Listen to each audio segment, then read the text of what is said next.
Have you ever seen a game become the biggest thing in the world only to completely collapse? Well, today we're digging into a Roblox game that didn't just break records, it absolutely shattered them before falling faster than anyone could have imagined. This is the story of Grow a Garden. So get this. At its absolute peak, Grow a Garden had 20 million people playing it at the exact same time. No, that is not a typo. 20 million concurrent players. I mean, that's more than the entire population of some countries, all logged into one single game at the very same moment. And today the game is lucky if it gets over 300,000 players. From 20 million, that's a drop of over 98%. So the big question is, how on earth does a global phenomenon like that just wither away? Let's get into it.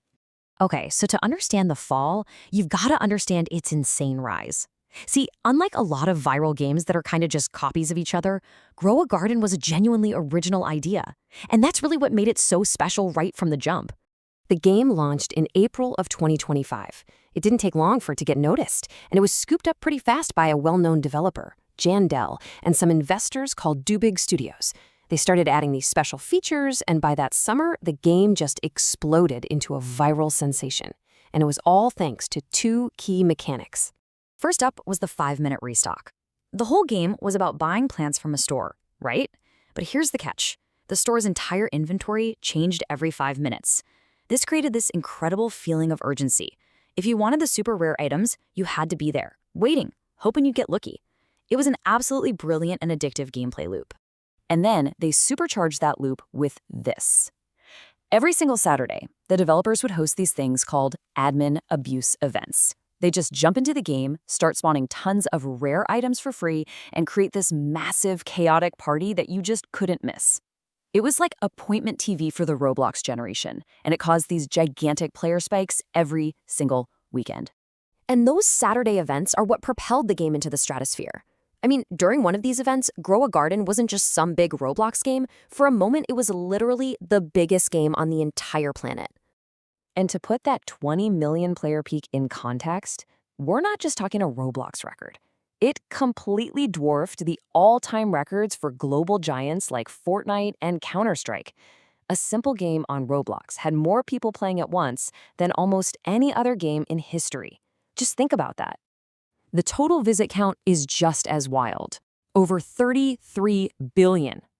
At its height, it was getting nearly 500 million visits in a single day.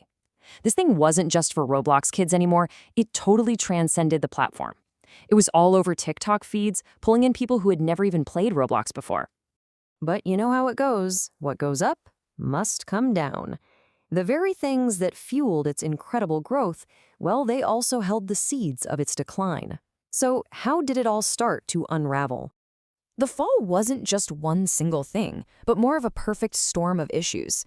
We're going to look at everything from developer burnout and a super controversial feature to just plain bad timing and some major communication blunders that brought this giant down. You remember those huge weekly updates? They were amazing for hype, but they also became a trap. I mean, imagine having to come up with something new and exciting every single week. The developers just burned out. Updates got less creative, sometimes they just re-released old items, and the players, well, they started to get bored of that same old cycle. And then came the feature that a ton of players say just flat out ruined the game. Picture this. You spend hours, maybe even days, getting a super rare plant, just for someone else to come along, pay a tiny bit of Robux, and steal it from you forever. It didn't just feel unfair, it completely destroyed the entire reason people played, to build and show off their unique gardens. On top of all that, you had a factor that was totally out of the developer's control. The game's massive peak happened during summer vacation, so when September rolled around and the core audience of kids went back to school, they just didn't have as much free time for those time-sensitive events. And that scheduling problem was made so much worse by some terrible communication. For one event, the time was suddenly changed from the usual 9 a.m. Eastern to a crazy early 6 a.m. Then, just hours later, they changed it back. You had players who set alarms to wake up at 2 or 3 in the morning in their time zones, and they were furious. Social media just exploded with people feeling totally disrespected. So what's the big lesson here? The story of Grow a Garden is obviously dramatic, but it might not be all that unique. In fact, it might reveal something really fundamental about how viral games work on platforms like Roblox. You see, this rise and fall pattern isn't just about one game. It's a cycle that seems almost inevitable. A game blows up with a new idea, but the constant pressure to keep updating leads to burnout. Then the players get tired of the same old thing, and their attention just moves on to the next hot game. It seems like even the biggest titans can't escape it. And that leaves us with this really fascinating question. Was the fall of Grow a Garden just bound to happen? Can any viral hit truly stay at the top? Or is a rapid, dramatic fall simply the price you pay for a meteoric rise?